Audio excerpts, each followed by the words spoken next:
Joining me now for a view is the Auditor General, Kimi Makwetu, for a discussion on the performance of South Africa's municipalities that have recently been audited. So good to have you with us today, sir.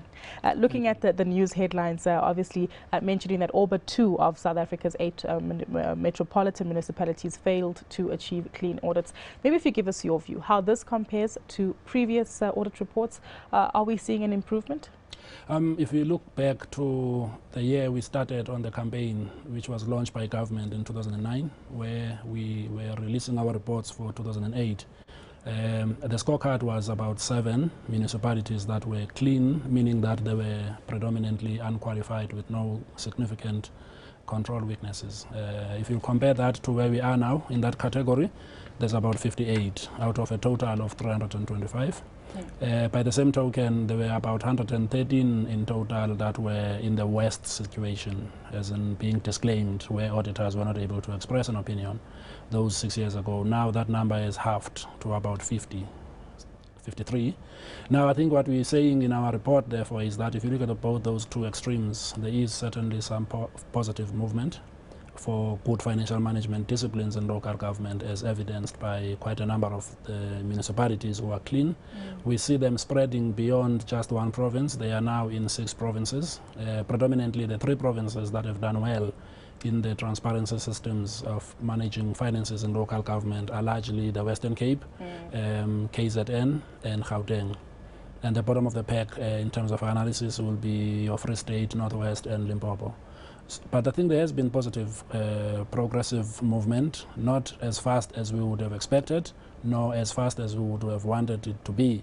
However, it's also worthy to note that there are still some significant areas that require very specific attention in the area of putting people with the right skills in financial management, in the area of insisting on compliance with existing rules, and that is the role of leadership as it happens in any institution. So I think we're stuck with those 2 issues now, and I think if there can be more effort put into the rest of the system for the 200-odd municipalities who are still battling, we could see a different space in the next round. I want us to venture into that. You mentioned the skills and obviously accountability for the leadership. Why is it that we obviously see maybe an oversupply or a good supply taking place or present in the Gauteng, KZN as well as Western Cape provinces versus the last 3 provinces that you mentioned that are lower on the list? And more importantly, how this ties in with the 34% spike that we saw in unauthorized expenditure. First of all, I think if you look at the role of leadership in these 3 provinces, many of them have attested to the fact that they don't interfere in the administration, which means that the tone at the top is set at the right place, where the council knows that it has got a job to oversee what the executive team is doing. And I think that is a starting point, because once you've got that atmosphere and that culture in an organization, it's very easy to deal with what kind of an accountant to bring into the environment. That's number 1. Number 2, and I think that's what characterized many of these that have succeeded. And in addition to doing that, they've also gone out and said they are not going to sit with an institution that is managed financially by people who do not know how to. And I think those 2 things stood out for us, because then they know that the people they put in finance are the type that are going to be able to explain all manner of things in the way that finances are handled.